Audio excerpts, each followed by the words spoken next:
Alors, l'objectif pour nous, c'est de rappeler à l'État également sa responsabilité, particulièrement sur les logements sociaux, parce qu'aujourd'hui, je vous donne un exemple, on a repéré 122, 123 immeubles neufs de moins de 10 ans sur le territoire réunionnais qui présentent des signes d'indécence. Et si on fait un calcul, c'est avec gros doigts, ça représente à peu près 600 millions d'euros.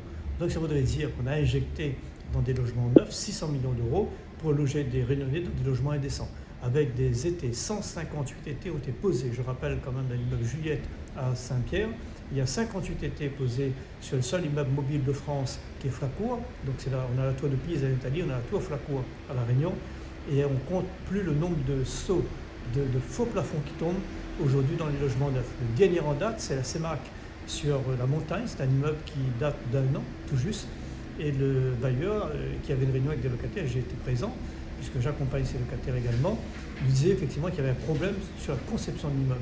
C'est-à-dire que les volets ne permettent pas à la lumière d'entrer dans les logements, ce qui fait que 50% de ces logements sont indécents. Donc ça voudrait dire que la CEMAC va devoir refaire à peu près 180 fenêtres dans cet immeuble neuf. C'est un bon exemple pour nous en tout cas d'un dysfonctionnement aujourd'hui sur les logements, parce que ces points-là auraient dû être contrôlés en amont, avant la construction, et non pas après. Donc tous ces problèmes-là, on peut poser sur la table et rappeler à l'État qu'il est de la responsabilité également de s'assurer de ce contrôle de la qualité de ces logements.